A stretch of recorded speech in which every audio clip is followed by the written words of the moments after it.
Welcome to the JD Bunkis podcast.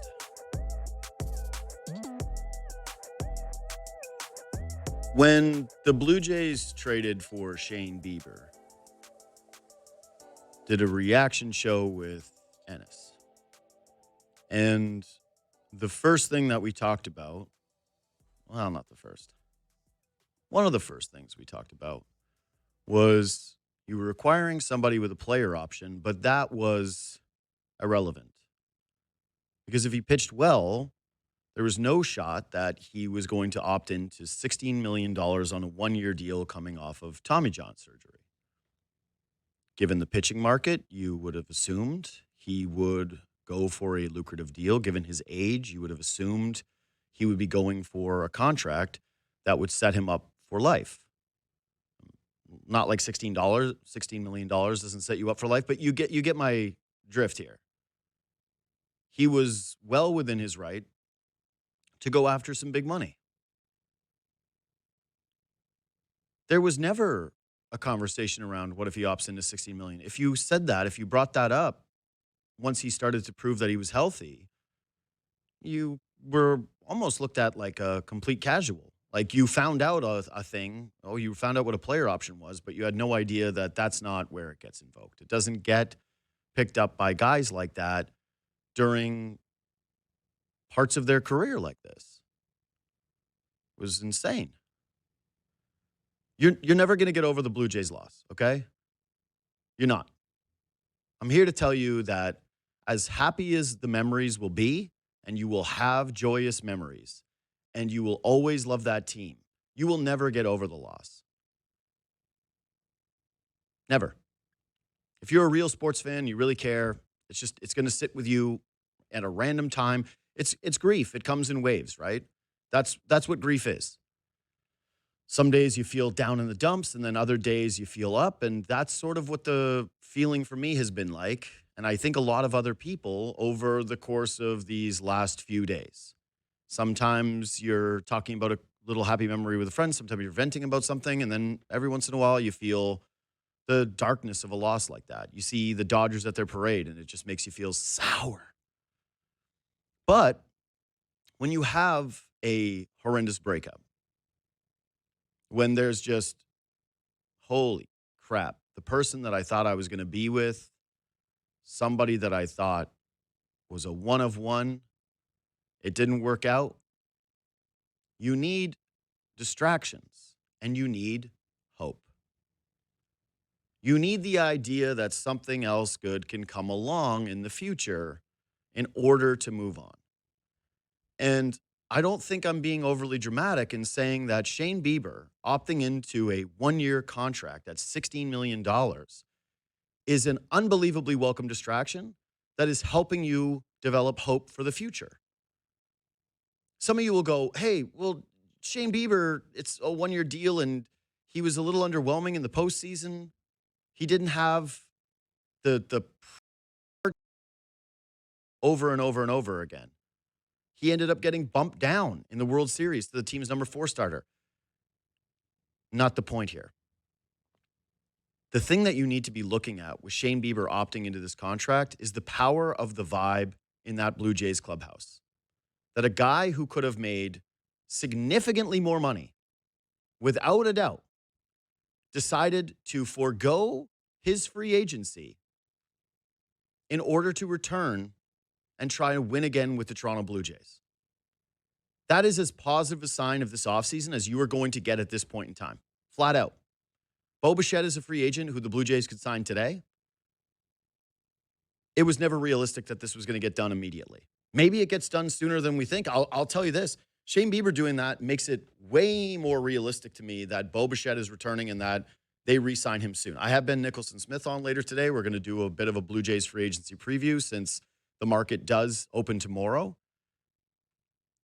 But you got to be optimistic about this. This had to give you a little spark of something, man. This had to give you a little bit of a feeling of, right, be the 2014 Spurs. Be the 2015 Royals. Be the group that doesn't let it beat you down. Be the group that comes back stronger than ever before. Reload, retool, get back there.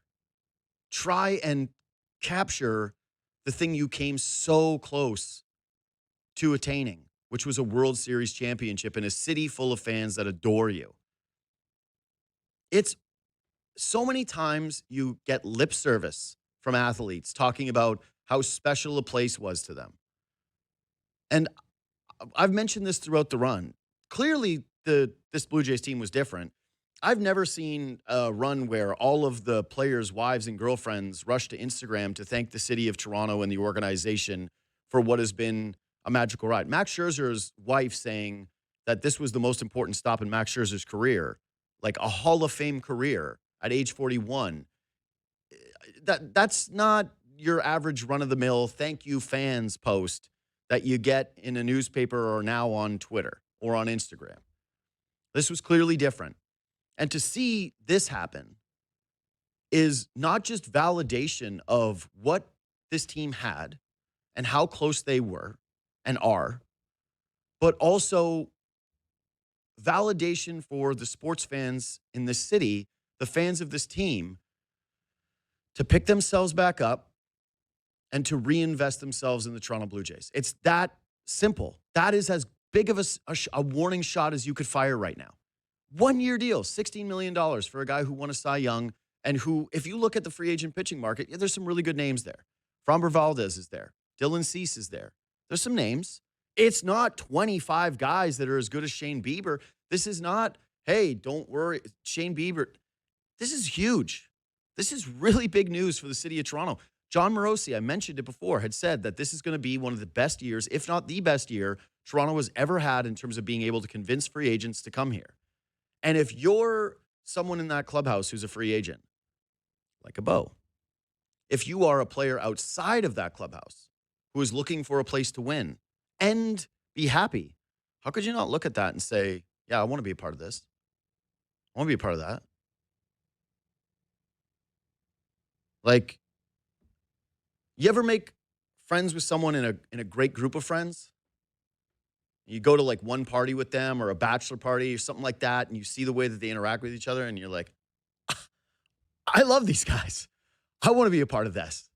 I wish I was in on that story. They're telling old stories, and you're like nodding your head, like you were there. You're like, oh, so sick.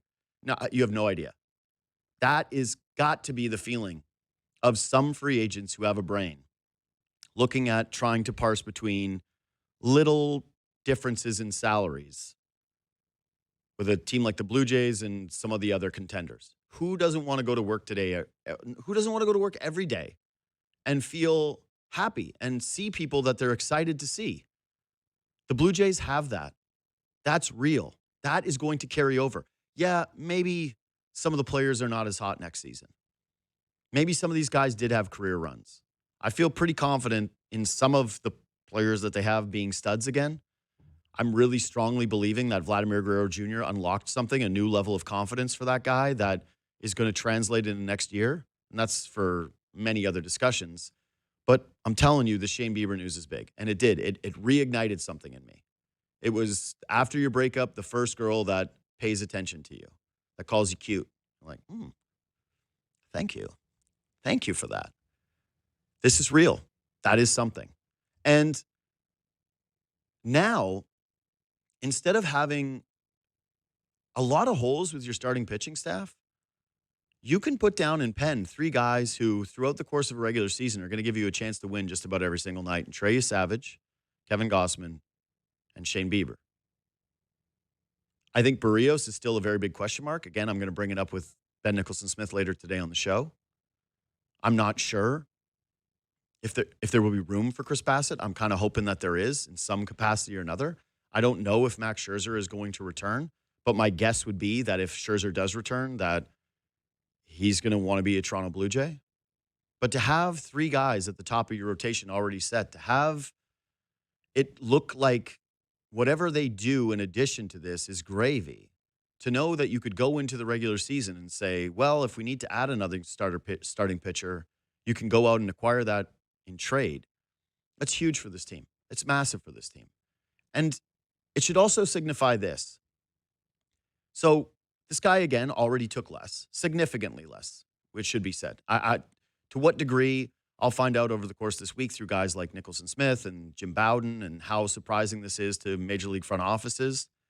But it's a lot of money that this guy left on the table if you look at it in its totality and the risk that this guy is taking on in order to remain a Toronto Blue Jay, which is also cool because Shane Bieber has talked about returning to baseball and the joy that he felt and the dreams that he had returning. The guy's just a ball player, like truly a ball player. And to see him actually apply that is, again, a rarity. And it's why you love this Blue Jays team and why you appreciate this Blue Jays team is because what they have from a cultural standpoint is real. That gets thrown around so buzzy in sports. Oh, the culture of this team, the culture of this team. And in actuality, a lot of them are very similar. And a lot of them are lacking. And a lot of them are very much mercenary culture where somebody's just looking to the next stop or they're there collecting a check. And clearly it isn't that way with this group. So not only is it this guy sacrificing financially, which not every player is going to do, and that's their right. It's the wide variety of guys with a wide variety of priorities at different points of their career. But it has to make you more optimistic that dudes are looking at it and going, It has to make you feel better about the position that the front office is in terms of trying to acquire other free agents and saying, hey, Shane Bieber is our number 3 starter making $16 million, and Trey Savage might be our number 1 starter making no money. We should probably get a little aggressive here. And this is something that I hope ownership and the front office is adjusting for. That this fan base is dying for a win. They're dying for the group to run it back. The team is dying to run it back. The players are hungry, obviously, to just get back on the baseball field and try to prove that this wasn't some flash in the pan, that this wasn't some fluke, that this was real, and that they can replicate it. And that the spending is not like it was this year, that it keeps going up, that you get even more aggressive, that you're continuing to take meetings with some of the biggest free agents, that you're doing things like signing a splashy closer when most of the nerds, and I would say that a front office like this one, given their track record with relief pitching, would say, Suarez, someone's going to overpay a Diaz, a Suarez, a level of closer like that. Who cares? We're going for this. We're going all in on this. If we think that this guy can pitch and we think that this guy's going to help the baseball team and it's going to cost more than we would have been comfortable paying, that this is the kind of year where you go outside that comfort zone. Same thing applies to Bo Bichette. You want to continue the positive vibes that are happening off of the Shane Bieber signing, the opt-in, you go out and you sign Bo Bichette and you get it done early. And you don't make everybody wait. You don't make everybody wait through January and through February and through winter meetings and have this continue to be will he stay and will he go. You want to have as many guys back that mean something to this team as possible before you're taking meetings with other free agents and saying, yeah, we take care of our own.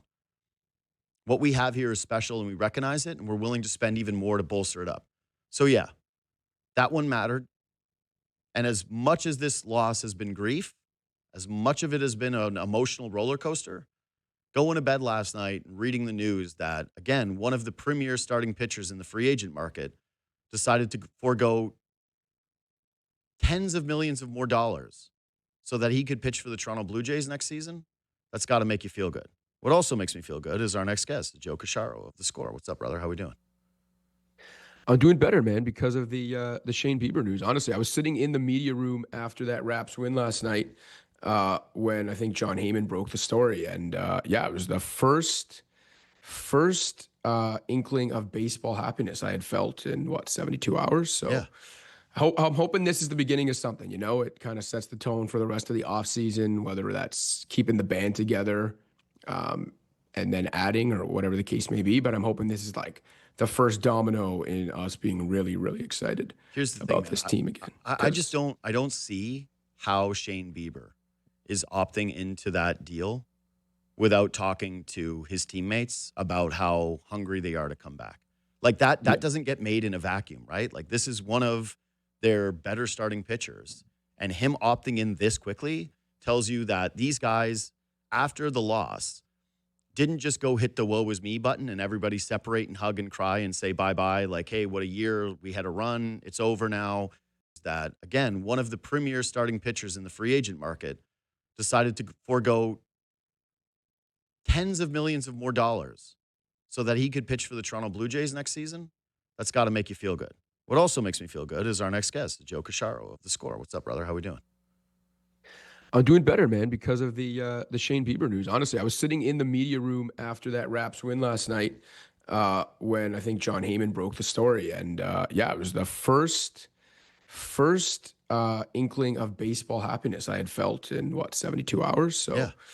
I'm hoping this is the beginning of something. It kind of sets the tone for the rest of the offseason, whether that's keeping the band together and then adding or whatever the case may be. But I'm hoping this is like the first domino in us being really, really excited Here's the about thing, this team again. I just don't see how Shane Bieber is opting into that deal without talking to his teammates about how hungry they are to come back. Like that doesn't get made in a vacuum, right? Like this is one of their better starting pitchers. And him opting in this quickly tells you that these guys, after the loss, didn't just go hit the woe is me button and everybody separate and hug and cry and say bye-bye. Like, hey, what a year. We had a run. It's over now. That they are in their group chats talking about next year. That they are all conversing with the likes of Bo Bichette. That the sentiment that they want to return is real, that it is different than what you normally hear from free agents where they go like, I've always said my preference is to be in Toronto. But what they actually, like, I remember a good example of this is Bismack Biyombo. When he was the fan favorite of Raptors fans, right? He has that, 16 rebound game against Cleveland, and people were losing their minds for Bismack. I had him on the pod right afterwards, and I asked him, like, what are the odds that you stay in Toronto? He's like, I will take less money to stay in Toronto. He said that on the show. And then he got like $72 million and he dipped. He was gone. He was out of here. And you went, hey, who could fault the guy? It's $72 million. I think he was making 1.5 with the Raptors the year that he was quality for them. So good for him for getting the bag. But he knew deep down all along that the Raptors were never going to match that and that he was playing up to the crowd and saying, hey, I like being liked and I want to give a pop quote here. That's the general sentiment of free agents. So for Shane Bieber to do this, it's the first smile I cracked thinking about the Blue Jays. And it's the first time that I allowed myself to start doing the game of, okay, like who's back next year? And like, where does this guy slot in? And are we certain that he's going to be one of the top? Like, could they still go after a Dylan Cease type? Could they still go after a Framber Valdez type? Like, how aggressively are they going to pursue this? And I think that the passion from the players and the fan base, my hope is that it does have an impact on ownership, that they look at it and go, man, people are dying for this. We got to be able to open up the purse and make sure that we're spending as much as possible on trying to get back to the place that we just were. I mean, I've never been more confident. And obviously, it's not the sport I cover. I'm a baseball diehard. I'm a Jays diehard, but I'm not plugged in the way I would be maybe more with the Raptors or with the NBA. But I've never been more confident and convinced that this team is going to spend money this winter. And that's coming off of many years when they've already been spending money. That's coming off of 2 years when they were in on Shohei Ohtani and Juan Soto. And I'm saying that I've never been more convinced that they're going to spend I feel like they're going to this winter because like you said, I think everyone got a taste of this, right? Like I'm not just talking about fans and us or media or like the players themselves, the management, like the ownership. I just feel like top to bottom, everyone associated with this team and with this organization got a taste of something. And the fact that it ended with such a bitter taste only motivates everyone more. Like I think a lot of times when a team suffers such a heartbreaking loss or just, a bad loss in general, go back to the Leafs in the playoffs this year and a lot of years, one of the common refrains we'll hear from frustrated players or coaches is often like, to the fans, it's something along the lines of, we just want them to know, like, we care even more than they, like, this hurts us more than them. Like, we understand why they're frustrated, but like, we're hurt even more. And I mean, I get why they say that. And I believe them for the most part, in most cases, because they're the ones going through it. But this Jays team, this 2025 Jays team, and like watching the way they conducted themselves after that loss was the first time I've been completely convinced of that. Like, there were times in my sports fandom life when I'm like, hey, this professional athlete probably should be taking it harder than me because I'm just a fan, but I don't know if they really are. No. This Jays team was like, man, I feel for these guys. Like, I'm mad they didn't win and in such devastating, heartbreaking fashion. But how can you not feel for those guys after that loss, watching them react to that loss? Because there was no doubt in my mind after that, oh man, like these guys truly felt it more than us. Yeah, And I feel like it's lit some fire under them. yeah, it's crazy that you say that because I think a lot of people, even in our industry, feel that sentiment, which is as you cover sports professionally, the way that you are a fan shifts, obviously. Like it's just the way that it goes. And I think that happens with age as well. That it's not just a, hey, we do this for work, and so it becomes a little bit more work. I think you get older, it's hard to you're a young kid and athletes are your heroes, right? Like they are your core people that you look up to. I've mentioned this before, but there's certain Maple Leafs, certain Seattle Supersonics that I just revere in a way that is completely out of whack with what I would consider to be even like a greater player right now. Like I could meet Connor McDavid and I'm not going to be like, oh my God, it's Connor McDavid. I'm not going to fawn over him. I'm like, oh, he's a professional athlete doing his job.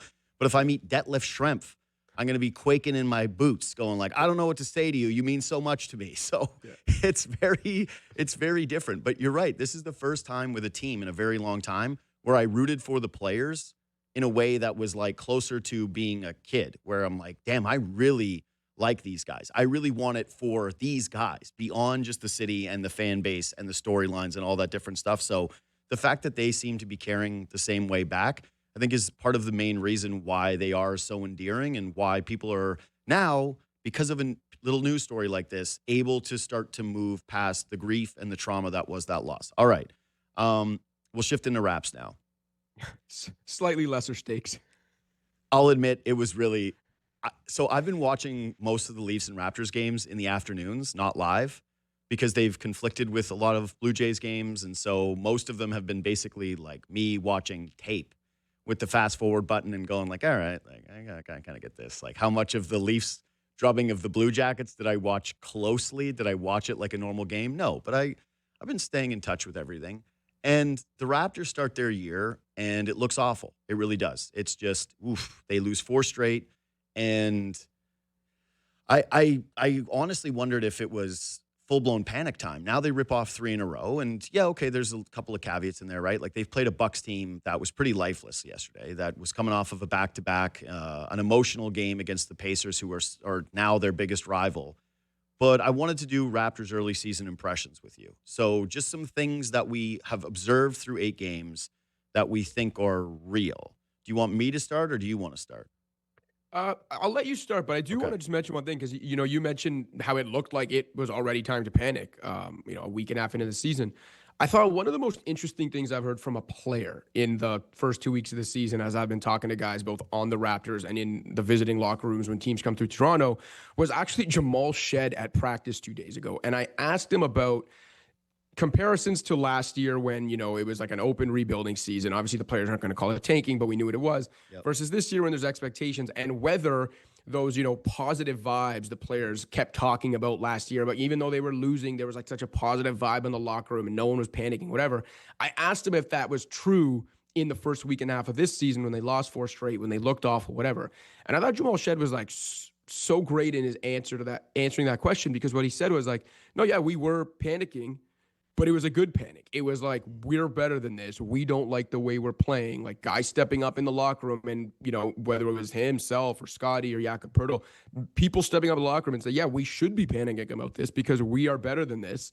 And we're not playing up to our abilities. And so just off the top, I want to say, I thought that was a really refreshing thing to say by Jamal Shed and not take the usual kind of easy way out of like, nah, it's too early. We're not panicking 70-something games to go, and be like, no, we should be better than this. We should have been better than what we were, and we kind of were panicking. So right off the top, just wanted to mention that. Well, I think that leads well into my first early season impression, which is that sentiment has been reiterated by the guy who seems to be the vocal leader of this team right now, and that's R.J. Barrett.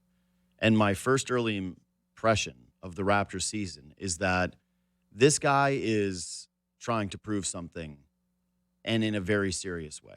The way that he's talking, the way that he is discussing his His Raptors fandom, he had a quote where he was talking about how this means more to him than it probably does a lot of the other players because he grew up a Raptors fan. He's a guy who not only grew up a Raptors fan and was excited to be traded here, but is a like high-end pedigree player from Canada. Was one of the is one of the faces of the golden generation, a third overall pick in the draft. He didn't get re-signed here. They made other priorities. They went out and got Brandon Ingram. They traded pieces to go get him, and then they gave him a contract right away. They traded pieces to get Jakob Poeltl, and they signed him right away. They signed him. They signed quickly right away. Scotty Barnes has got his big contract immediately. The one guy that's sort of left out in the cold in all of this has been R.J. Barrett. And so far through the 8 games of the season, if you're going to ask me, like, hey, who has consistently looked the best? Who has looked like an incredible version of themselves night in, night out? It's R.J. Barrett. And I can't help but feel that this is like beyond a contract season, that this is something even deeper than that. That's just like trying to establish who he is in the league. And his import to this team feels actually even heavier than I expected it to be early on. I'm with you there, and I think a big part of that kind of prove it and what he's trying to do more so than the eventual extension or contract somewhere else is I think he wants to be here, right? Like when he talks about that Raptors fandom, when he talks about how much more it means to him than anyone else on the team, I think he wants to be here. And I think it's a really interesting situation because I think RJ Barrett is discovering and thriving in the role that is probably best suited to him as an NBA player. And that's okay. Like I think sometimes when a guy has the hype RJ once did and is the number 3 pick and all this stuff that comes with it, and then maybe they end up being really good but not great players, or they thrive in a specific role and they never make an all-star team, whatever. There's a rush to judgment of, in some way them falling short of expectations, but that's not often the case. And I think RJ right now is a perfect example. Like he has found what I think is his ideal role in the NBA. And it's not as a primary offensive guy. It's not even as a secondary offensive guy. It's a guy who can play some bully ball on the offensive end when the ball's in his hand, can get to the rim, but for the most part, he's an off-ball threat. He's making good with the opportunities he's giving within an offense. He's a knockdown, catch, and shoot guy. He's moving off the ball. Like he's doing all these things offensively. And what you're seeing is, hey, you can still score 20 points, but you're going to do it really efficiently, and you don't have to dominate the ball to do it. You don't have to be a team's number 1 option to do it. And I think this is the role that is best for him, not just at this stage of his career, but going forward throughout his prime. And I think what's interesting is I don't know if he would have accepted it as happily as he's accepted it or rushed to thrive in it the way he has if it wasn't in Toronto. And I think that's why so much of it is just that he wants to be here. Of course, he wants to be here long term. And I think he knows, whether that was someone talking to him, I don't know, whether it was just his own realization, but I think he knows him thriving and excelling in this role and showing that he can do it and do it in a way that impacts winning or playing good basketball is his ticket to staying here, whether that's getting an extension, whatever the case may be, and finally silencing all those trade rumors. Like, these guys aren't deaf. They hear the rumor. Like they're not blind on social media. They see the stuff. Like he knows he's been in trade rumors for the last couple of years. And I think he also knows how to silence it. And it's what he's doing right now. Because if RJ Barrett's this player, then all of a sudden things do fit together a lot better. And so kudos to him for recognizing it, for thriving in it so far. But I think that's the key. I think it's a guy who's in a spot he desperately wants to remain and understanding what he has to do to stay there. Well, I think that you're watching these games and saying to yourself, it's nice that they've got multiple attacking options, right? Like that they can come at you sort of in waves. Like Scotty Barnes can take it to the basket and do his thing. Brandon Ingram, obviously, an elite scorer with a high amount in his bag. And then you've seen what RJ Barrett can do throughout the course of his career in terms of getting to the basket. But to me, where his fit is looking most obvious with this group, like the scoring is great, the scoring's always been there, is this team doesn't have like a traditional point guard, right? They're asking quickly to be more of a playmaker, and I think that he's making efforts in that regard. You look at the usage percentage, it's down. I thought that the very first game of the season against Atlanta specifically, I think he finished with 8 assists, and a lot of them were nice. Like it was good ball movement. It was not just the quickly that I've been used to, which is someone doing pull-up threes and trying to look for his own scoring. But yeah, Barnes can make plays, quickly can make plays, But so can RJ Barrett. And having those three dudes play together where all of them are acting unselfishly and sort of there are times where Barrett can kind of look like the de facto point guard in the offense. The idea that he was the odd man out for the last year, especially since they made the Brandon Ingram trade where they went like, okay, well, they're already capped out and somebody's going to have to go and not everyone's going to be able to get a salary. Again, to the first 8 games impressions wise, I think that the thing that has stood out the most is just what you said, I think is completely correct. The idea of wanting to be here and acquiesce to being here, but how much the playmaking actually does fit in with the rest of the starters and how much they need it. Yeah, I think it's very much like a playmaking by committee type roster. It's certainly a starting lineup that's like that, and I think you're seeing it, right? Like I think all 3 guys are close to 5. It's like between Quickly, Barrett, Ingram, and Barnes. I don't think anyone's running away in terms of assists per game, but they're all racking up assists. They're all racking up secondary assists. The ball's popping, and the kind of Darko ball that Rajakovic wants to play. And I think RJ's been a big part of that. And again, I think that's for a lineup that on paper doesn't fit together seamlessly. RJ playing in the role he's playing in and thriving in it and scoring as efficiently as he has with the opportunities he has been huge for tying this thing together. And a big reason why the Raptors have, I know it's early, but whatever it is, the 7th most efficient offense in the league right now after being bottom 5 on that end last year. And, kudos to Brandon Ingram as well, because we can't underestimate how much his presence on the court helps everyone else, whether that's the attention he demands from defenses, like his ability to create a shot for himself and get a bucket. And trust me, there are going to be times this season, I promise you, where fans will be frustrated For sure. by maybe his insistence on creating a shot for himself or whatever it may be. But it is a skill this team desperately needed. And you have seen him bail them out already plenty of times on what would have been wasted and lost possessions last year. And it's something I was saying all around the time they acquired Brandon Ingram, when it was like, look, I completely understand why it seems short-sighted for a team that was rebuilding. And I'm not saying, the jury's out and it's a home run. But one of the big things that I kept saying at the time was the way this team was playing under Darko Rajakovic, their location effective field goal percentage was essentially their shot profile and how efficient it should be if the shots were being made at average efficiency rates based on where they were taking them and all this stuff.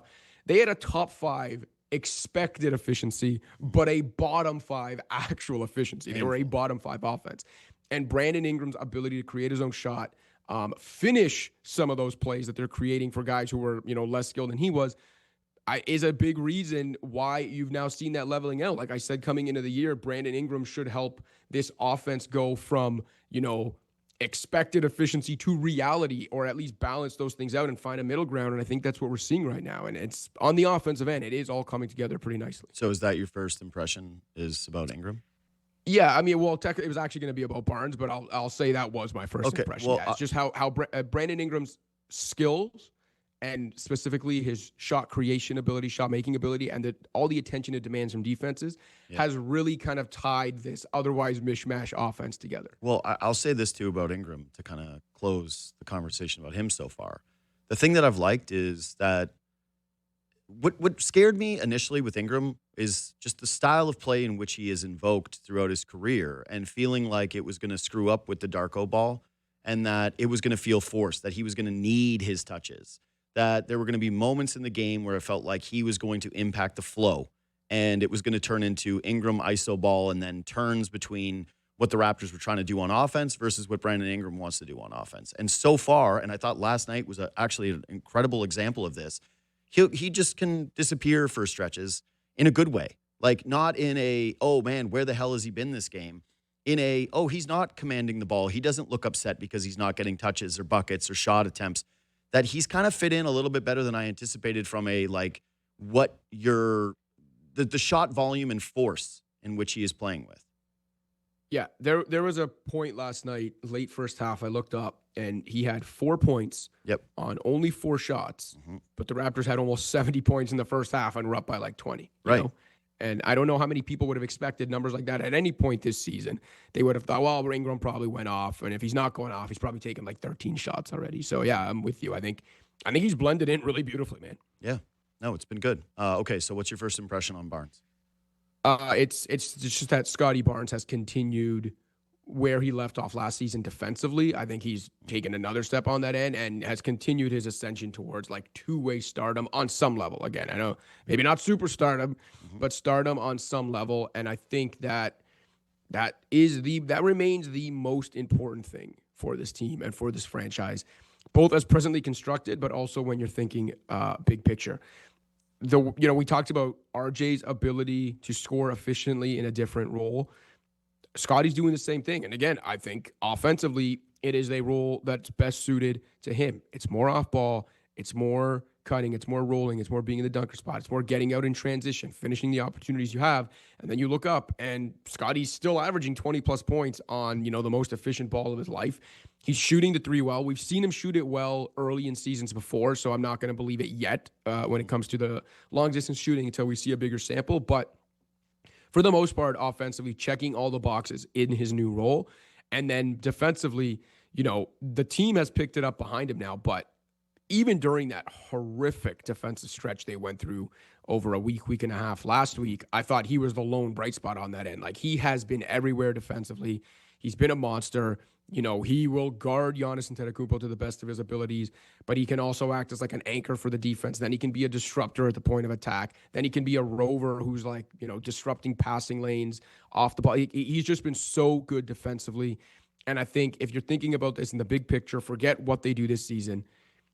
Scotty Barnes, if he's this player consistently, changes everything, because I think one of the things that was lost in the fact that he's now off his rookie scale contract and on his max deal is that he didn't qualify for the upper echelon max. So he's at 25% of the cap and then slightly lower as the cap goes higher over the next few years.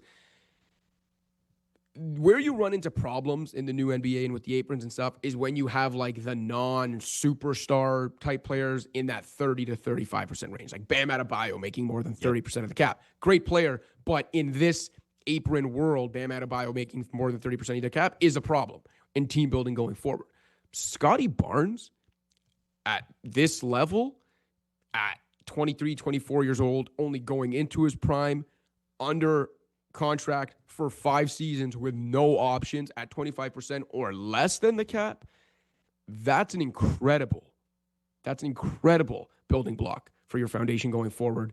And I think that is what's encouraged me the most about this early season, is regardless of the wins and losses and how the rest of it fits, is Scotty Barnes being that guy. So I'm absolutely with you on the defensive part of this, which is, all right, I know it's a new season, and so it's more likely the Raptors were going to come out of the gates and try to play tough, and we'll see what ends up happening by game 42, right, in terms of the intensity in which they play with on the defensive end night in, night out. But Barnes has consistently been great there. And I always will be a believer that your best players drive the bus in terms of the intensity throughout the rest of your group. And if Scotty Barnes is playing defense the way that he has through the first 8 games, it's going to be infectious with the other guys on the team. And it's going to give him the ability to call guys out if they're not pulling on the rope. The Barnes first impression that I do have, though, is you mentioned the small sample size of the shooting. I'm with you. Like, obviously, this needs to be gamed out. But, like, I don't think he's going to shoot 50% from 3 this year, okay? I don't think that's going to be where he ends up. That being said, the volume is even higher than it was a year ago. And my first impression was just simply, you remember that quote Darko gave where he was talking about how he wants Scotty Barnes to shoot 10 threes a game? And that gave me a horrible feeling. I went, no, get him in the paint. Don't make him shoot 43s a game. I will say that the shooting, in terms of it being a little different from the starts of years past, is he looks more comfortable doing it. And I do wonder if that is a byproduct of having the creative freedom within the offense the last couple of years. And that my first impression is simply maybe the Darko strategy of completely encouraging this guy to shoot whenever he wants has actually worked out. Well, listen, I mean, I do think that is a big part of, rebuilding years where, like, I get that there are bad habits that can be created when teams consistently lose and maybe aren't trying to win and are prioritizing lottery odds over, short-term results. But I think a benefit that can come out of it, and you see it with other teams too, is guys are given the freedom to experiment, maybe to have the ball in their hands when they're not the type of player that would usually have that, or whatever the case may be. And then a year or two later, when the team is ready to compete, you see that player flashing things in their game, and you're like, I didn't think he would ever have that in his game. It's like, oh yeah, well, he did spend 2 years, having on-ball reps or running Right. like a point forward, and when that probably wasn't his, eventual NBA landing spot, but those reps were really important. And I think, to your point, we're probably seeing that with Scottie and shooting the ball right now. Does it make sense in an environment conducive to winning for Scottie Barnes to take 10 threes a game the way No. Darko said he should? No, and we know that. But if Darko being on him to shoot and to be more creative offensively and experiment with different things, as we saw the last couple of years, even when it was sometimes frustrating to watch, if that leads to him being 15% better from those areas at a time when the Raptors actually need him to be better in those areas when they're trying to win, I guess it was a good trade-off. Yeah, listen, they need better three-point shooting this year. It's one of the most obvious things coming into the season. And with a group full of slashers, guys who can create offense and put pressure on defenses individually and in isolation, having Barnes at least be a credible spot-up shooter is a huge development for this team. Okay, quick other one for me. I'll let you do one more quick one if we got time for it too. This one's more of a negative. My early season impression is that the roster fit for Grady Dick is a little more uncomfortable than I anticipated it being. It definitely feels like he or Ochai is going to be traded at some point. And I actually almost don't see a scenario in which both of these guys remain Toronto Raptors past the deadline. Yeah, I mean, I think it's a shame. In the case of Ochai, I still really like Ochai Agbaji. I think he can be a solid 3-and-D glue guy type player that, ties a lot of lineups together going forward in his career. Maybe that just opportunity isn't here. With Grady, it's a lot more disappointing because, he was a more highly touted upper echelon lottery pick that people had a lot of faith in. And, if you go back to like this time last year, you talk about early season impressions. I don't know if you remember that absolute No, he was heater unreal. he went on. Yeah. Right? And when It was the Scottie was off the hurt, dribble stuff where you were like, oh, okay, this totally changes the way that they can score. exactly. And just it seemed like it was changing his trajectory, right? Of the type of player he could be. You're like, okay, he can create for himself like this, score like this, get to tough buckets like this with no other offensive talent on the court whatsoever. This guy's got a future.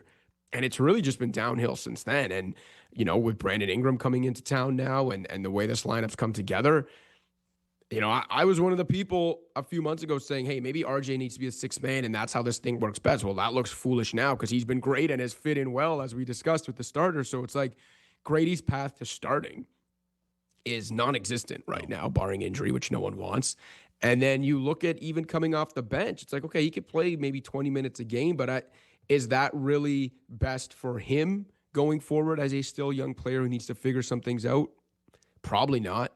And in his current role, is he doing much for the Raptors? I mean, I guess he's providing some offensive spark off the bench, and maybe he's been a bit better defensively. But no, I'm with you in that he seems kind of lost in the shuffle, and I don't really see the solution other than maybe checking the temperature and seeing what his trade value is over the next few months. Yeah, man, listen, it's nice having a knockdown shooter like Grady Dick on your roster, obviously. And again, a team, it's weird because they simultaneously need more three-point shooting, and yet when he's coming on the floor right now, it just feels awkward. And, we can quantify this. Last year, and again, it's very different this past year, no Ingram and no Murray Boyle, and like trying to compete versus being a lottery team. But he was playing almost 30 minutes a night last year. This year, do you know what the number is? I want to say it's under 20, right around 20. Oh, it's well under 20. It's 16 minutes a night. There you go. Like, There you go.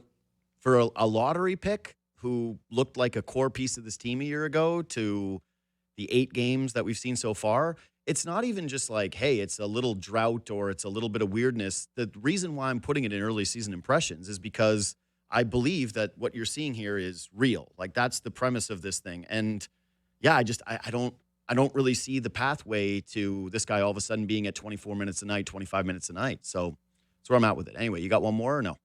Yeah, I'll quickly throw in, I think Jamal Shed is just going to be a really good two-way rotation guard for as long as he wants to be in the NBA. And whether that means he's eventually a starter, so I don't know, but I just think he's going to be a solid, impact-winning minutes guy for a long time in the NBA. And if you get that from where they got him in the draft after a trade, that's really great value. That's incredible value. And I think that's the path they're on together. This guy just comes in and impacts the game, man. He's I've talked to so many guys at training camp, Jamal included, and they all just raved about this guy's leadership. They talk about him Like, he is a 13-year vet that commands the locker room, and this guy is a sophomore in the NBA. And they all joke about how, well, he was already a leader at University of Houston, whatever. But that's the college rank, and this is the NBA, where he's with guys older than him, more experienced than him, more accomplished than him. And they all say he's a leader. I think off the court, on the court, he's gotten better and continues to grow on both ends of the court. He's become a better shooter. Defensively, fits perfectly to what Darko wants to do, disrupting the ball, pressuring the ball. Smart player in the offensive end. I think last night he had 5 points and 7 assists. I think for the season, he's averaging like 7 points and 5 assists. His impact dwarfs the numbers that you will see on the box score at the end of every game. I said it coming into the year. I'll say it again. The comparisons to Fred VanVleet, not just because of the number, are just going to continue to grow over the course of the year. 4-year college guy who was a leader in college, successful college career, who just stepped into the NBA and was a automatic leader and minutes winner on both ends of the court. I think he is a real positive to this Raptors season, regardless of how it's gone so far. I'm so glad that you got to him because he ended up being the bubble guy on my list. But yeah, I wrote down has a presence. Like, there is just a presence to Jamal Shed that you feel when he is on the floor. The Jays are back. That's all I got to say. The Jays are back. When do pitchers and catchers report? I know. February can't come soon enough. Joe Casciaro of The Score. Thanks as always for time, buddy. I appreciate it. Always great talking hoops with you, man. Yep. See you, buddy. There he goes. Joe Casciaro again of The Score. One of my favorites. All right. You can subscribe to this podcast on Apple or on Spotify. If you're watching on YouTube, please hit the thumbs up or leave a comment. Reach out anytime on Twitter and Instagram at JD Bunkis. Quick break. I want to come back and talk a little bit about the deadline. Probably have to extend that into the second hour as well. Okay, so NFL trade deadline talk got absolutely buried in this market because of the Shane Bieber news. But, yeah, it happened yesterday. And NFL trade deadline is one where it's not the NHL. It's not even the NBA from years past. It's normally like a defensive tackle gets traded for a third-round pick, and you go, oh, is this guy good? I guess, if you say so. Not really familiar with him. He's on the Titans. Oh, trust me, this Titans D tackle, he's going to change your season. I even talked about this with the boys when we were heading into it, going like whether or not we should do a guest. Hey, we'll have to see how the trade deadline plays out. And it played out in pretty insane fashion. The New York Jets at the center of it all, trading two of their like core foundational pieces in Sauce Gardner and Quinnen Williams to a couple of different franchises and accumulating 4 draft picks for that, 3 firsts and a second. And I'll say this, I actually really like this for the Jets. This is the first time where I remember looking at New York and they trade a really good player and I'm saying, nah, this isn't the same old Jets kind of move. I like it a lot. One of my best friends, Sean, who I was university friends with, like he's a massive New York Jets fan. And the initial text was, oh no, they traded Sauce. And then it was, yeah, for 2 first-round picks and a receiver who was a second-round pick, I think only 2 years ago, who, yeah, whatever. I don't think that he's going to be too much of anything, but that's a lot. That's a lot, and especially considering this 2027 draft is listen, I'm not an NFL college sports evaluator. I try to do my best with this stuff, but that's not my natural go-to. But what I am to understand, and I'll probably bring this up with Brady Quinn on Monday, because he is in that world, is that 2027 is loaded when it comes to quarterbacks. And have the Jets missed on quarterbacks because they haven't developed culture? And have they, like, they had the Darnold thing now. He's working well in Seattle. He didn't work there. There's a ton of examples of New York just failing with quarterbacks. But that's what they need. And they need to reset. It's just not working.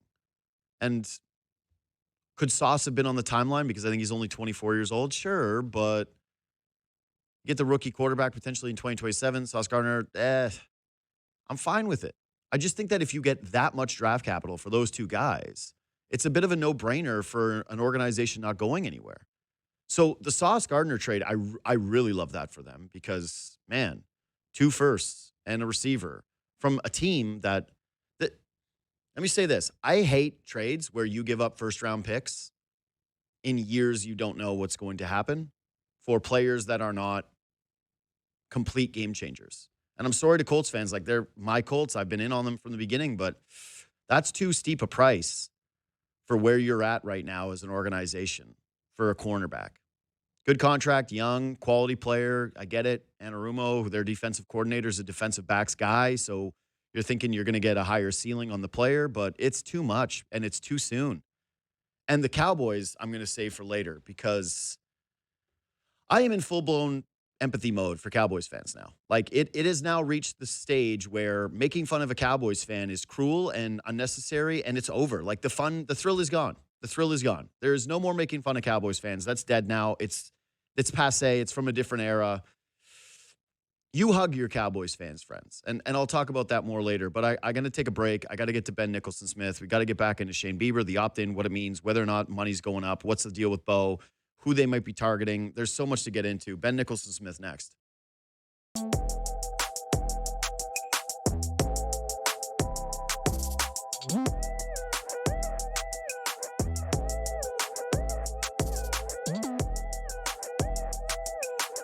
So, yeah, the first smile I've had thinking about the Blue Jays since Saturday night. It's been cold. It's been the waves of grief. You lost something that felt like it could be once in a lifetime. Very well could be once in a lifetime. And part of that is every year there's a new team and it's a different cast of characters. And even when you were looking at this Blue Jays staff, there were a lot of question marks in terms of what the starting pitching staff was going to look like. And one of those questions got answered because Shane Bieber, very surprisingly, decided to opt into his 1 year, $16 million contract. And Ben Nicholson-Smith of At the Letters and senior Blue Jays reporter joins me now. What's up, Benny? How we doing?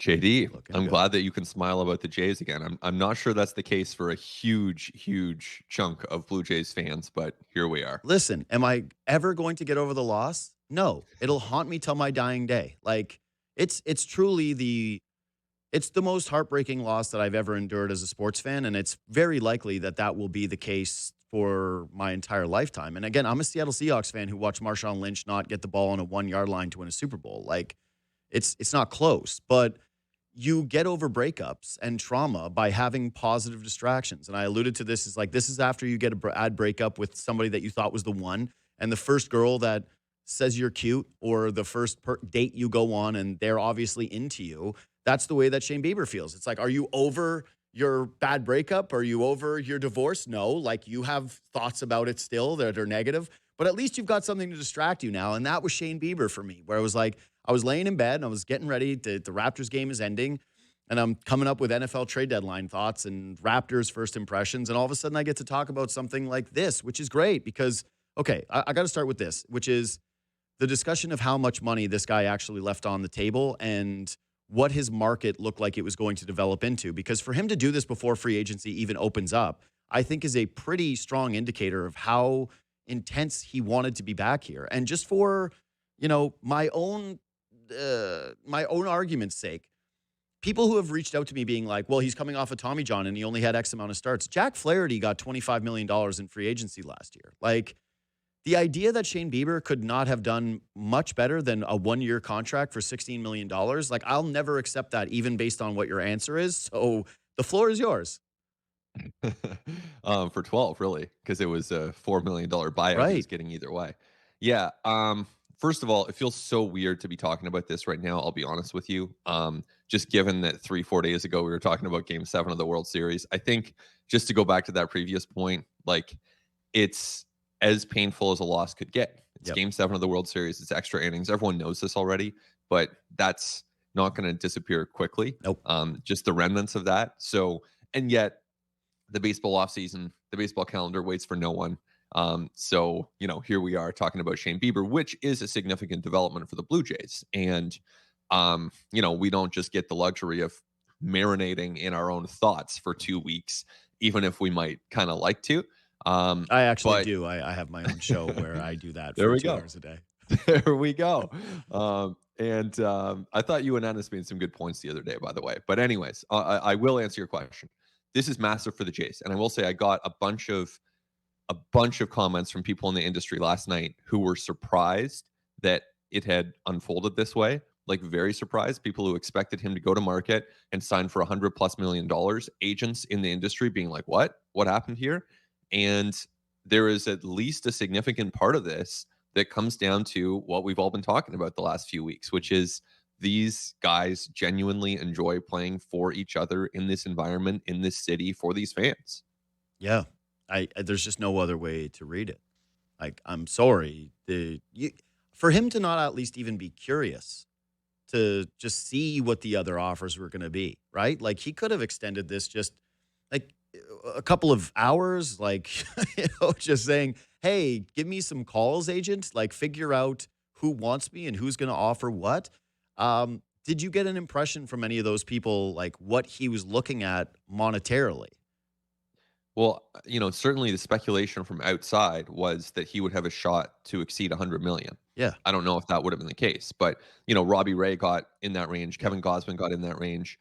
I don't think it's such a huge stretch to think that Shane Bieber could have gotten in that range. Now, there are no guarantees, right? Like it's possible he would have gone out there and had to take a 2-year deal, but he was in a good position. He finished strong. Yeah. Well, here's again, I'm just going to use other guys by comparison. And like, these aren't dudes who are coming off of Tommy John surgery. So I guess that's a variable. And he didn't show the largest sample size. And a couple of the playoff starts were a little underwhelming, right? The start against the Yankees, you're like, this isn't great. The one against the Mariners, you were like, whatever. Well, actually, the first one against the Mariners was brilliant. But yeah, it gets off to the 2-run home run against them. But overall, you thought, yeah, Dodgers, it gives up a home run to cost them the game. It was granted, it was in relief. But overall, like, again, Chris Bassett got $22 million from the Toronto Blue Jays. Okay? Like, and he was an older, like, there were questions with Chris Bassett. He was an older player. It was a watered-down free agent group. Like, you just go through this, like, Yusei Kikuchi, who was great to finish his Blue Jays tenure and had an awesome season, but $21 million. I have a hard time believing that Shane Bieber wouldn't have been able to get 20+ million on a short-term deal or somewhere at least in that ballpark. And when you're talking about $100 million, like, hey, man, there's no guarantees. Like, his arm could fall off. Something could happen to him over the course of the season that drastically impacts what his free agent value would be moving forward. Like, he's put a price on this, at least, I'm going to guess, of like a 65 at the bare minimum, millions of dollars that he left on the table by not going to free agency.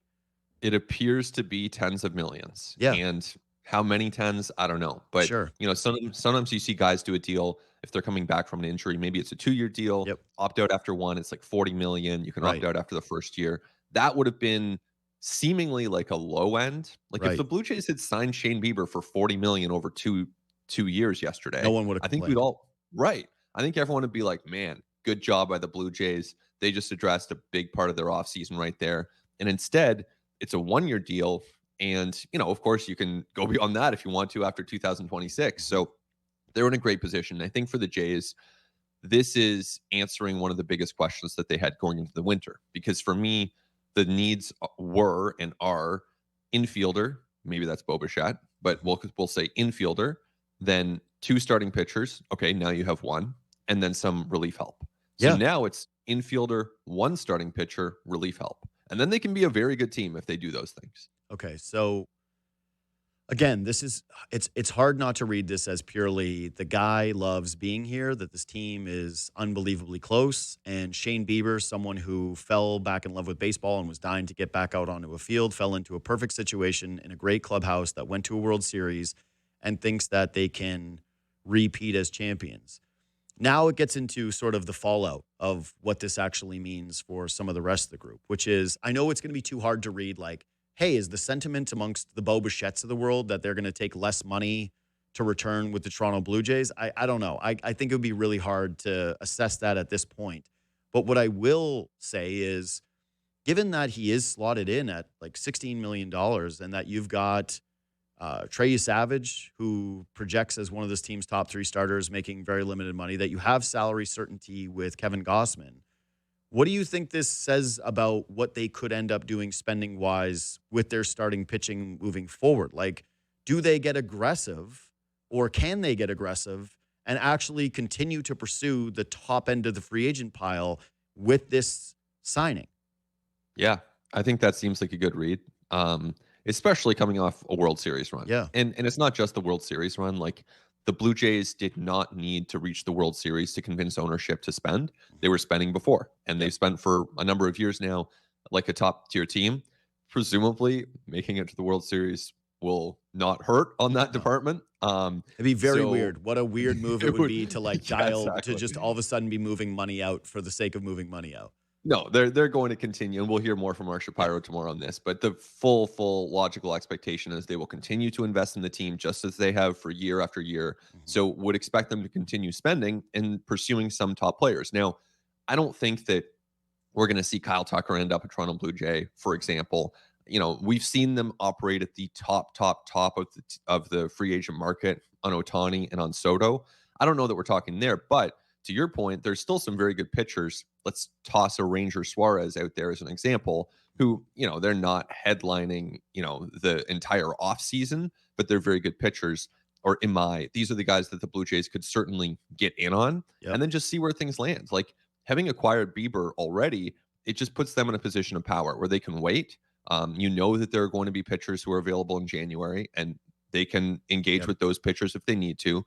But it's a much different lift having to add one pitcher than two. And they can certainly add one, and that means they can start, I think, at the top of the market if they want to. Yeah, man. I just think like when you're looking at the starting pitching market now, with the certainty of having Bieber and the flexibility financially that you have with some of the guys coming off of the books, that looking into the tiers, like I don't know if they're going to go up to the like Imanagas or the Valdez or the I think Dylan Cease. I texted you about Dylan Cease like the day after the World Series. Did you?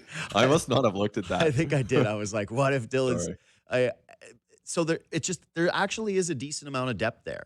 But then there's the secondary follow-up question to this is like, okay, you might explore those options, but you do have a few guys internally that need to get sorted out as well. And Chris Bassett's a free agent. Max Scherzer is a free agent, might retire, so that might solve that issue for you entirely. But then you also have Jose Barrios, who I keep talking to people about going, it was weird that he wasn't there. The end of the season was weird, that the way that it finished and his IL stint and everything that was surrounding the Jose Barrios of it all. And when I look at this and say, all right, if you bring him back, is it the worst thing for a regular season? No, I don't. Like, he's still a very capable, fourth or fifth starter for this team is what he was projected at. But this is going to be a multi-part question. What is your read, I guess, on the other three guys as of today? Like the likelihood that they would bring back Bassett, the likelihood that Scherzer would be in play if he decides not to retire, and the likelihood that this team could be looking to move off of Jose Barrios because it gets too crowded. Yeah, I think Barrios, at this point, based on what I know, he's coming back. Would fully expect that. I do think it's a very interesting question as to why he wasn't a visible part of the World Series on the bench. That'll be something that we can look into tomorrow. But I would expect him back. Then Bassett, I mean, yeah, this is not only a big part of the pitching staff, but a big part of the culture, a big part of the dynamic in that clubhouse and on that pitching staff. You love the versatility too. If you did get back to the postseason, he kind of showed you some stuff about what he can do in different roles. So if you were just to sign Chris Bassett as like pitcher, I think that, and obviously to start the season in the rotation, and then just go from there. Once you potentially advance into the playoffs, I think that could be really interesting.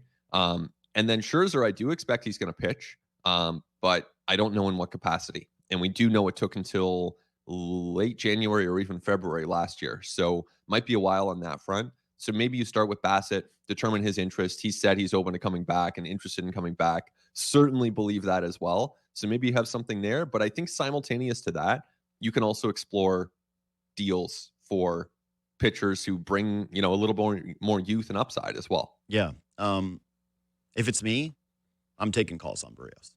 Like, there's just no doubt about it.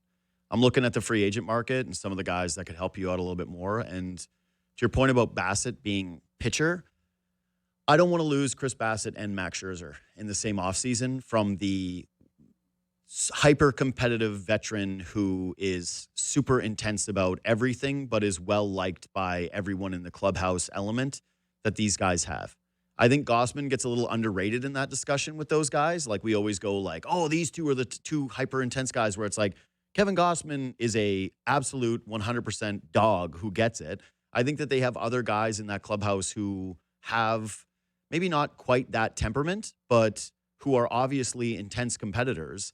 But I kind of think you got to bring Chris Bassett back if he's willing to buy into the role that you're outlining, which is, yeah, man, you're going to be in the rotation. You're going to get your starts, but we know where this is going to lead eventually, given your age and how well you performed in the postseason. The Scherzer of it all is where I think it gets a little cloudier, where you're saying, okay, if he wants to come back and he's 42 years old and you've now got, again, 3 locked-in rotation spots, in your opinion, 4 with Barrios, and the idea that you'd be bringing back Bassett and Scherzer, like you're not signing up to have a 6-man rotation from the outset of your season. And as much as I love Scherzer and I really enjoyed him in the playoffs and he kind of dialed it back and pitched well, it does feel to me a little bit like you're leaning too much into the vibe thing if you're trying to bring back both of those guys. Yeah, I think, a couple things there. First of all, if you do have to go 6-man for a little while, I don't think Sure. that's the worst thing, especially after a long playoff run, to maybe give the guys like just a little bit of an easier ramp into the season. And then, yeah, secondly, there's this element of how much do you bring back? There's this idea of the winner's curse. And are you going to kind of stick with something just because it worked last year in the hopes that it'll work again in the exact same way? And are there risks to that? Are there consequences to going too far down that path? And I think what you're suggesting is, yeah, at a certain point there would be. And I tend to agree. Now, the question is like finding that balance point of like, which guys do you bring back? Which guys are integral parts of this core? And which guys ultimately do you say, thank you so much, we're going to move on? And, I heard you and Anis talking about IKF a couple days ago. Tend to agree. It's likely IKF is going elsewhere. Right. So don't say likely to me. Say certain. It's likely Ty France is going elsewhere. Yeah. But there are the pitchers on this team, like a Bassett or a Scherzer, they're a bigger part of the culture. So we'll see. Yeah, it's so weird because it's difficult for me to see Scherzer going somewhere else at this juncture of his career. Like, again, he'll be, 42 years old? Yeah. So 42 years old and struggled with injuries getting there and, again, did pitch well, but you're certainly not signing Max Scherzer with the thought that he's giving you 150 innings next year. Like, not at all. So, I don't know. For me, it's sign him and just have him there. Like, basically have him be player coach and he pitches in a very limited capacity if he does return. But that's why to me, when we're talking about like the winner's curse and how much do you balance out, Barrios is actually the guy that I'm removing from the equation. I'm taking calls on. Because I think that you can have the best of both worlds, which is if you go out in free agency and you're attacking like a Ranger Suarez type that you mentioned. I'd rather have Ranger Suarez than Jose Barrios. I'd rather have Ranger Suarez. Well, yeah. Yeah, of course, I guess, yeah. But what I'm saying is like he is a better starting pitcher than any of the guys that you just outlined that are still question marks with this Blue Jays team. And I don't want them to be doing something that is, for the vibes or in Barrios' case, because there's cost certainty and you have them under contract over moves that you think can tangibly improve the baseball team and get through a season with like an actual lights out first 4 in your rotation. I guess the question then becomes like, how much are you going to be able to clear of Barrios's salary? Yeah. Like, let's say a team like Miami or the Angels or the Twins or whoever it is, they want to take on Jose Barrios. Great. Now, how much are they taking on? Because if we just saw Shane Bieber opt in at 12/1, like, are they going to offer to take on 30/3 for Barrios? So you're paying most of his salary anyway. It's not like you're really going to get out from such a huge amount that you can then turn that money into a big time player. But that's not how I want them to look at it. Like, I want them to look at it as though they would be like with free agency. Like, this is sort of the interesting question about this offseason to me, like the most pressing one, which is what have we heard? So you said it. The Jays have already been spending money, right? Like they're already, we already know that that's a fixed thing, that the Blue Jays are now spenders and they are willing to go toe to toe for the biggest free agents on planet Earth and have a top 5 payroll and actually make less in profit than most of the other teams that are in the top 10 of payroll. Like if you look at it, they do it on Sport Track, how much you actually spend, but also how much you've actually made back this year. And I think the Blue Jays had the worst ratio of any team in top 10 in spending in baseball. Like, I mean, that might have changed in the last month or so, but hopefully No it did, question. but we'll see. Yes. Here's what I can tell you. Seeing 2-hour lineups for the team shop and knowing that all the money that you sell in the team store goes directly into the pockets of your ownership group is probably a positive sign in terms of them making some of that Yeah. money back. It would just be my wild guess. Everybody doing their Christmas shopping at the Blue Jays team shop this year. Everyone's getting that for Christmas. Like Christmas Yeah. is kind of Oh, ruined. Like man. there's no I surprises. wanted to go there. Yeah. But the line was too big. So Yeah. there are some people who got rejected from doing their Christmas shopping there. That's it. So, yes, they did well financially. We know that they're going to be spending money. The thing that I am most curious about is how. So, we've seen that the players are invested in returning. We've seen that the fans are going to be invested in returning. Like, they're coming back to the ballpark, man. Everybody's going to be there. There's going to be a renewed sense of optimism and the feeling of you want to get back there. I believe it. I don't think that the trauma is going to be something in a way where now fans are dialing it back. They're going to be there. So, will ownership now make the types of moves that are borderline financially irresponsible? Like this front office has always been smart with they have their evaluations. They have a term for it where they're like, this is what we value someone at. We're not going past the valuation. Yeah. I kind of want to see an offseason where they do stuff like that, where they go, yeah, you know what? Jose Barrios, we're eating a lot of the money to move him, but we're saving some and we're sinking that into a better starting pitcher and into something that we think is going to win. Yeah, we don't spend money on closers like the guy from San Diego. What's his name? Suarez? Suarez, yeah. Yeah, I just got confused because it's also Ranger Suarez, right? So we're talking about two different. Bring in the Suarez, double Suarez. Like, do you get crazy and start to spend on things that, like, they spent money on Hoffman for sure. They spent money on Jimmy Garcia. Like, yeah, but I'm talking like stupid money for things that you need, like bullpen relief or a fourth starting pitcher or a third starting pitcher. I think, like, to an extent, the money should be there and has been there before. So I think that, Yeah. if they need, 10 million for Scherzer on February 10th because secretly one of their pitchers is dealing with a sore shoulder and they don't want to tell anyone, they'll find that money. I don't think that's going to be an issue. But it's interesting because I don't see the Jays doing a big departure from their overall strategy. And because they stuck with their strategy of their so-called valuations, even when it wasn't working. Like even when they lost 88 games and they were coming off a bad year and people wanted them fired, they stuck with that system. So now that they've been through the World Series with that system, I don't see them going away from it. I see them sticking with the system, the process, the patience that got them to this point. And that might be frustrating for fans at some point. Well, to me, the way that I would be looking at it is there's that episode of The Office. You watch that show? Oh, yeah. Where they have the extra money from the budget and they have to spend up to the budget or else next year's budget is going to come down.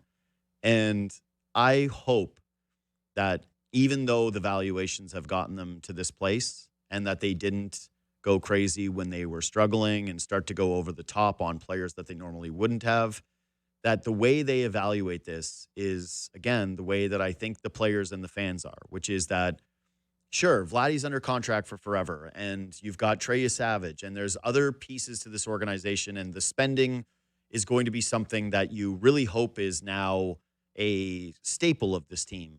But there's still like a looming salary cap question with Major League Baseball that is unanswered, and I don't think anybody believes with concrete certainty that there isn't going to be a salary cap. Like if the Dodgers go out this offseason, they sign Kyle Tucker, right, and Imanaga, and they add two guys to that World Series team, I think people are going to start to clamor for it more, and it's probably going to hurt the game, and that maybe ownership ends up getting their way. And I don't mean this one. I mean, like, overall, owners want a salary cap. Yeah. That's a whole other podcast. But yes, we can get into that. Of course it is. But my point is that I hope that they look at this year as a 1-year window where they spend outside of the comfort zone and say, it might be the last year without a salary cap. We've never had momentum like this for baseball. And even 2016, it wasn't like this, man. It wasn't like 2016, they had like the Tulo thing. They had, like David Price was going to leave with all certainty. Like there was excitement about 2016, but it was nothing like what it's going to be this year, this time around. They made a World Series and they were in a Game 7, and everybody loves this team in a way that is completely unparalleled with any team, not in my lifetime, but I think back to 93 with the Toronto Maple Leafs in terms of the way that people talk about their love for this group. And the 93 Leafs, like, they show up at any event, they open up restaurants, they do whatever the hell they want. They ask for blank checks for appearances, and they get handed them because that love has endured decades. That is the type of team that they have here today.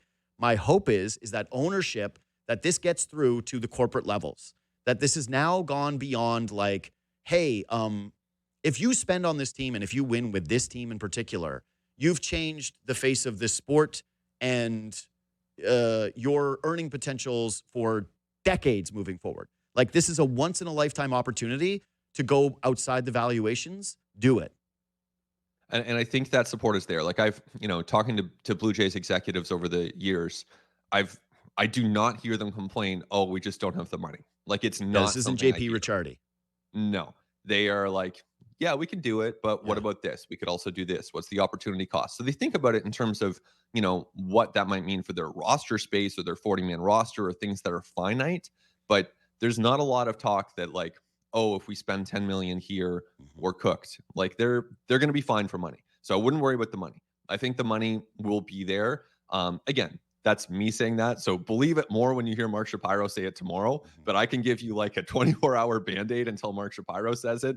I think the money is going to be there. I think they're going to be fine for spending. Yeah. But yeah, you're right about this core. I think that, you want to take advantage of this. And this is unlike what we saw 10 years ago, because Trey Savage should be getting more. I'm not going to say better, but you're going to get more of him than you did this year, certainly when he started 3 regular season games. So you get more Trey Savage. Springer, all right, maybe you're losing something. Probably are once he's in his age 36 season.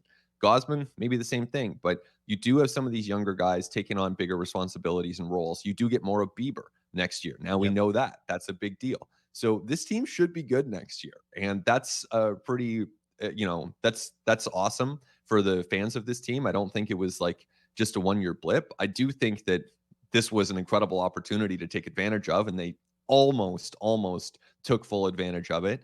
But, I think one other thing that stands out to me with this team is just like they became, and this is in contrast to how the front office has been viewed in recent years, but this baseball team became very relatable. And I think people started to really think like, man, I can really see myself like kind of vibing on the same level with an Ernie Clement or with a Eric Lauer, with, Alejandro Kirk. It became a relatable group that people love. And obviously that applies to Shane Bieber too, because he's opting back in. Yep. So for me, I think they're a better team going into next year for some of the reasons that you outlined, right? Like, coming into the season, starting pitching was a huge question mark. And going into next season now with 3 guys that you mentioned that are under, well, let's say 4 with Barrios. I hate doing it because I don't really want to accept that that's a reality yet. But if it happens, it's fine, especially if he's down your lineup. But you project as a better starting pitching staff. There are a lot of reasons to be optimistic about the bats. And, even when you factor in a guy like Santander and say, well, you're probably not going to get as bad of a season from Santander as you got this year. Like, that'll help your offense. Maybe that balances out some of the regression of, say, a George Springer candidate. But I think you also, as a group, have to recognize that as fun as this has been and as great as Nathan Lucas played, right? As great as, moments Davis Schneider had, as much as they have import in terms of the vibe that you're talking about, if you get opportunities to upgrade and splash some cash around for meaningful baseball players that can add to this group without pulling away too many strings that make the clubhouse as tight as it is, you got to do it. And so that brings me to the discussion that you and I have been having off air the last couple of days, which is, to me, the Jays now have to go out and re-sign Bo Bichette. And if it means paying him more, this gets to my thing about the valuation. Who cares? Sorry, who cares? If the deal, what did they do the projections of salaries? And I think he was like $158 million over 8 years or something like that. I've seen a few different ones. Okay. I'm waiting for the MLB Trade Rumors one. That's the one that I consider the OG. Okay. So MLB Trade Rumors, we're waiting on you to release one. But essentially the consensus is his maximum contract length would be around 8 years, and it would be less than $200 million for Bo Bichette today on the open market. Maybe that changes because there's one team, like you are what the market says you are, and it only takes one team to go up and change that. But if I'm the Toronto Blue Jays, I'm continuing to try and ingratiate myself with the fan base, but also prove that I'm here to try to win. And when I look at the free agents of what you can do at second base, it isn't like any other position. There isn't something there where I go like, I'd rather have Gleyber Torres. I wouldn't. I would rather have Bo Bichette. I'd rather have Jorge Polanco. I would not. I would, and I think, yeah, he's got a player option. I don't know if we know whether or not he's opted in or out, but I would think he'll decline. yeah. So Yeah. my point here is there is no obvious upgrade to me. If Bo Bichette is bought in to play second base, then whatever the price is, you do it and you try to do it fast, and you don't want to have it loom over the course of this offseason where you give other teams time to potentially outbid you or put you into a place that makes you deeply uncomfortable. Yeah, I mean that's an interesting line of thinking, and that's a place where if you were just going to splash out and flex your muscle financially, that's where you would do it, because it's starting to be more about legacy, and it's starting to be more about Bo and Vlad and a core, and just keeping these guys in place, and serving the fans this player who's been such a big part of this team for so long. So that's a place where you could do it. I'll say this. It'll be really interesting to see how the Blue Jays approach that question, because there's a case to be made for doing that, as you said, but I've also seen this front office operate in just very measured ways in the course of, and again, that's not to be a hater. They made it to the World Series. So what they're doing obviously is working. They built a great team that everyone loved. So being measured does have its advantages. And so instead of going to Bo Bichette on the first week of free agency and saying, here's $200 million, do they maybe wait? And do they maybe let him see what the market says and then trust that he'll come back to them, have a chance to re-engage at a certain point, and then maybe do it a bit more on their terms and end up saving themselves some money? I mean, there is risk with that. There is a risk reward anytime you delay a decision. But I could see, I find it easier to see Bo Bichette signing in January than I do in November. I don't like the risk that's associated with that. And what I would say as well is like they have to try and recognize, and I think we can overstate this, and certainly someone like me that looks at sports through a largely emotional lens and a less calculated lens than you or a baseball front office. But if one of the advantages you think you have as a club is that you are a strong group full of players that are hungry to return and try to win again, and to have investment from everyone top to bottom in the clubhouse, Bo is important. And the feeling of watching Bo return in the World Series and have real moments and be there belly to belly with Vladimir Guerrero Jr., like it was the destiny of these two guys to accomplish it together. To me, saying to him, you are an important piece and you are a franchise player, has a dollar figure attached to it versus letting him go to free agency and playing games with him and opening the door to frustration. Like, it's there, man. We've seen it time and time and time again. And so the other question, though, becomes with Bo, he gave a quote to Ken Rosenthal about if he got hurt in the World Series, he would just eat it because it's the World Series, and he would sign a short-term contract and try to rebuild his value. Do you see a scenario where Bo Bichette actually looks at this and says, I'm actually willing to do that with the Toronto Blue Jays, the here and now? Like, he's 27 years old, and you really do run the risk of getting that big, like, he's been hurt now 2 seasons in a row. So for him, I actually think that weirdly, the risk is even greater than it would be for Shane Bieber coming off of Tommy John and thinking like, okay, well, I can rebuild my value over a 1-year contract. Bo is talking about leaving a real significant chunk of change on the table and setting himself up for his like first major league contract. But do you view that as something that could even be on the table for that kind of player, where he's not signing the $200 million lifetime deal with the Jays, but he's actually signing one of those, like you mentioned, the 2-year opt out after 1 year kind of deals with the Jays, where he's taking a lot of money, but he's not taking the term? I think that's possible. I think that's the sort of deal that you don't offer a player on November 10th. And this is where you do offer that deal on January 20th. And this is where I could see if the Jays just, and I don't know, we're so fresh into I know. this. So take the caveat for anyone listening, take the caveat that like my off-season discussions are just starting as well, obviously. I was in World Series mode until like 72 hours ago. So, but you could see a scenario where the Blue Jays wait things out a little bit more and then make a really strong offer with a couple opt-outs in January. Mm. That's hypothetical. I don't know if that's the way things are going to go, but you think like the numbers get splashed around and it's easy for, I'm not going to take shots at specific accounts, but it's easy this time of year to write an article or to put a tweet out there with big numbers and big names and get a lot of engagement. Sure. Now, that doesn't mean that's the way the free agent market is actually going to play out. And I think back to Alex Bregman last year, who infielder, right-handed hitter, proven player, young player, had a good season in his platform year. And then it just wasn't there for Alex Bregman for whatever reason. He had to take that deal with the opt-outs and he's opted out again. Now he'll go back to market and see what it leads to for him. But there are just no guarantees in free agency. And I hope for Bo Bichette, because he put his body on the line for this team, I hope he gets rewarded. And I hope that he gets a really big contract because he's deserved it. But you just never know in free agency how it's going to go. Yeah, to me, it would make absolutely no sense to let him walk out the door. Like, I don't see a contract. Like, I get what you're saying about, hey, people just throwing the numbers out there, right? Of course, that makes sense. You want to be able to actually gauge the market, whatever. I'm going to have a difficult time understanding basically anything that gets thrown at him that is within the realm of possibility, right? Like, he's not getting a $350 million contract. We know that. No. So it's not going to be like when David Price left, the number immediately, remember there were fans that were like, they didn't even take a meeting. They didn't even try to match it because you went, yeah, there was just no way that they were going to go and do that number. And so they got forgiveness on that to a degree, not from everybody, but from, I think, more intuitive baseball fans that understood the scenario. I don't think there's going to be a scenario like that with Bo Bichette. I think if he leaves, it's a cataclysmic failure.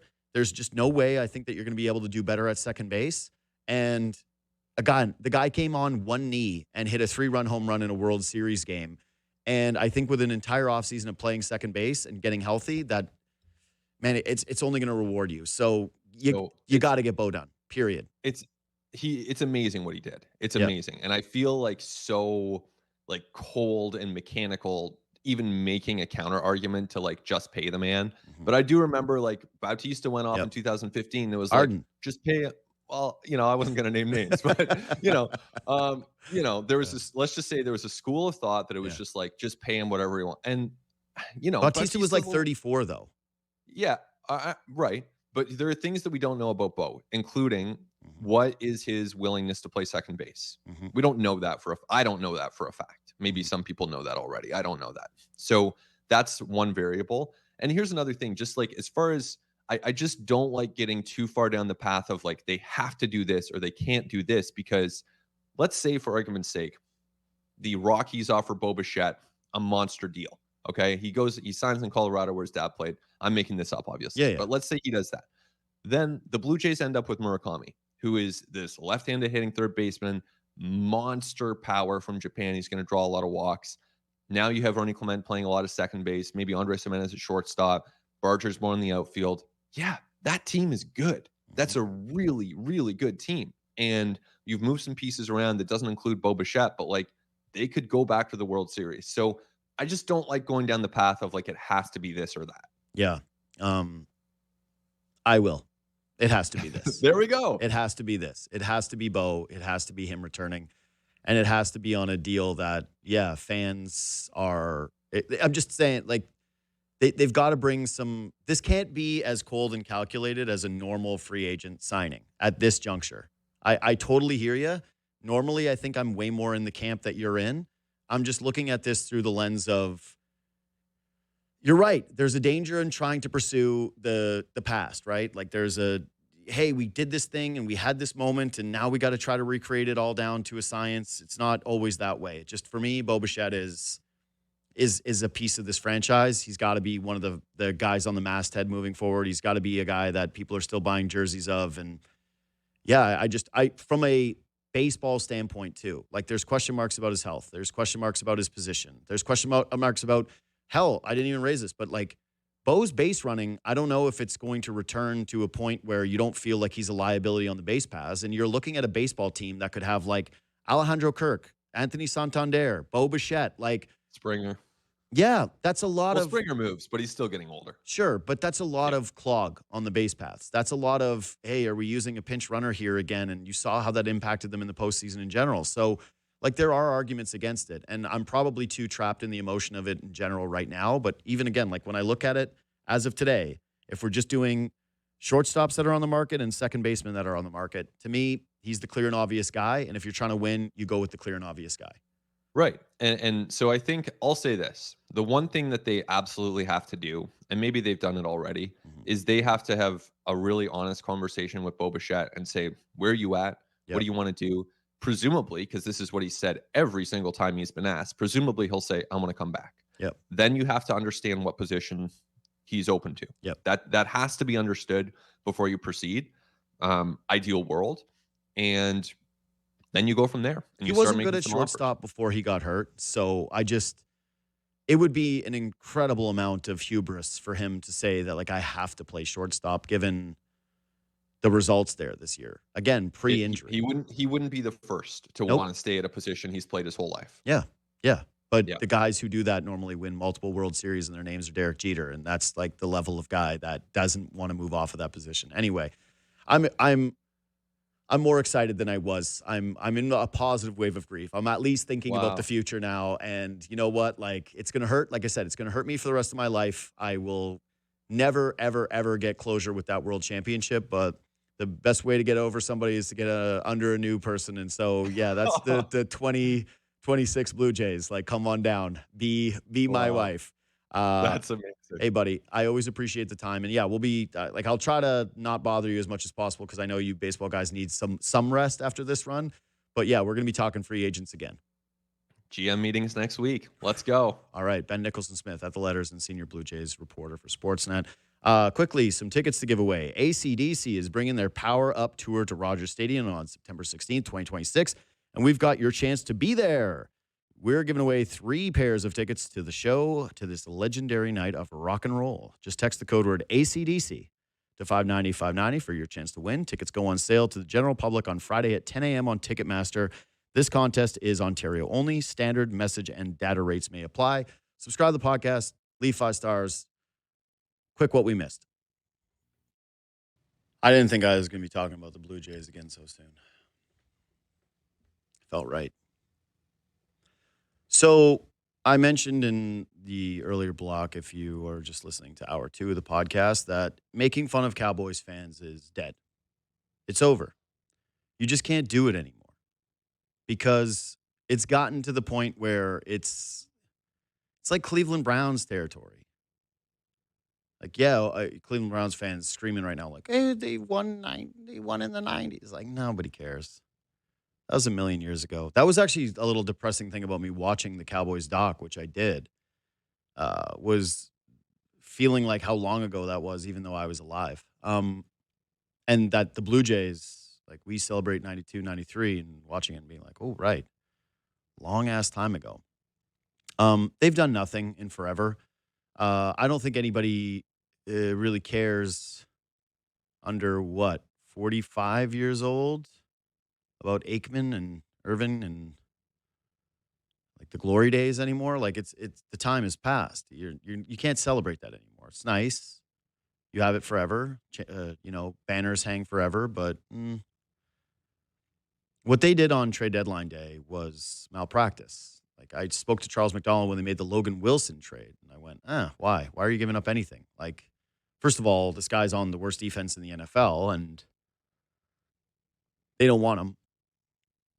And then later in the day, they make a trade for Quinnen Williams. They trade a second-round pick and a first in 2027, which, again, is outrageous given where they are as a fan base or where they are as a franchise. They are not in a position to be trading for win-now moves. There's so many layers to this that are painful for a Cowboys fan that I honestly almost feel bad talking about it because if you are one, you want to probably turn this off. You're done. You don't want to watch anymore because not only are you bad, not only did you just lose to the Carolina Panthers and I guess the Panthers are good, but he got embarrassed by Jacoby Brissett, who is apparently not 36 years old, but is 32 years old. Like, Quinnen Williams isn't having a great season. He has 1 sack. 1. So for you to trade Micah Parsons, collect a couple of draft picks, and for Jerry to say, like, hey, you know, I've done this before. I've swung for the fences and I moved out big players and I've done. Okay.